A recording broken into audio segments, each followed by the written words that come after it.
Neighbourhood plans were introduced by the Localism Act 2011 and have remained since then a political priority locally and nationally. Neighbourhood plans are led by qualifying bodies, which are made up of a parish council or a town council or a group of 21 local residents or a community organisation.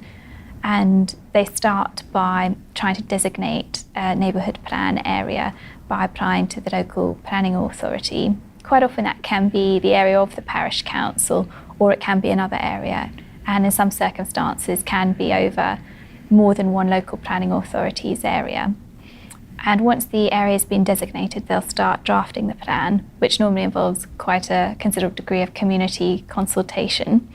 followed by a formal consultation process, and the plan is then submitted for examination by an examiner to ensure that it meets the basic conditions.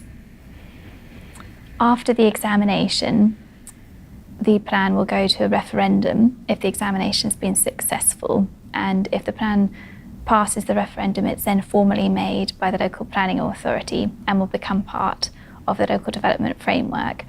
and will be considered alongside local plan policies, the national planning policy framework, any other relevant policies as a material consideration if a planning application is made in the neighbourhood plan area.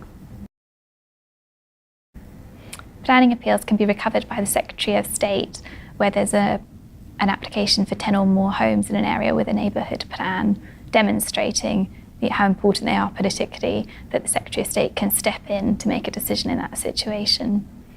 Following the written ministerial statement at the end of last year, there's additional protection for areas with a neighbourhood plan, whereas you've got a neighbourhood plan which allocates sites for housing and is less than 2 years old, and as the appeal comes less than 2 years from the written ministerial statement being published, then the neighbourhood plan policies will be protected and will still be considered in date if the local area has got more than 3 years housing land supply rather than the usual 5 years, which I think reflects one of the issues in neighbourhood planning, that you can have a neighbourhood planning group who work really hard to prepare an evidence-based plan which could immediately be out of date if the local planning authority haven't themselves got enough housing land supply to demonstrate that they've got homes for 5 years. So it gives a bit more protection where a group has gone through the neighbourhood planning process. In areas where there is a neighbourhood plan and a parish council, the parish council can receive 25% of the community infrastructure levy receipts to spend on community priorities in the neighbourhood plan area, providing a clear incentive for neighbourhoods to get a plan together. Neighbourhood plans have also been mentioned in subsequent legislation with the Housing and Planning Act and the Neighbourhood Planning Act, introducing extra powers to strengthen the position of neighbourhood plans, including provisions to make it clear that a made neighbourhood plan should be a material consideration on a planning application, and also provided for new regulations to be made, including to provide for the modification of neighbourhood plans. The Housing White Paper also encourages neighbourhood planning, suggesting that communities can have greater say over the development that goes on, but that in exchange they do need to accept more housing so that homes are more affordable. And the Housing White Paper includes the statistic that in areas with a neighbourhood plan which allocates sites for housing have on average 10% more housing land supply than areas without a neighbourhood plan. Some of the issues about neighbourhood planning is that it can be very difficult for local people to prepare when you've got quite complex technical requirements which people who possibly don't have professional experience with the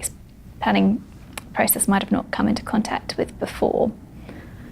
So far, the evidence suggests that neighbourhood plans tend to be concentrated in rural and maybe wealthier areas, which suggests there's still some work to be done to ensure they're accessible to everybody.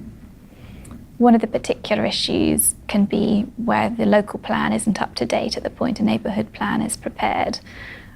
where possibly the local plan planned for a period which has already ended, and yet the neighbourhood plan needs to look forward,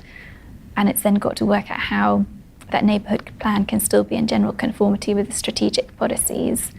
This is being considered in a line of cases, including the DLA delivery case, the first neighbourhood plan case to make it to the Court of Appeal, which found that a neighbourhood plan can come forward in advance of a local plan because it can't be inconsistent with something which planned just for a different period. But it does also then raise the risk that a new local plan could be made quite quickly after a neighbourhood plan, which could mean that the neighbourhood plan could quite quickly be out of date if it's based on different evidence. There's been some provisions for regulations which could modify neighbourhood plans, but I think it still remains to be seen whether something as big as a change in housing need could be dealt with by the modification procedure.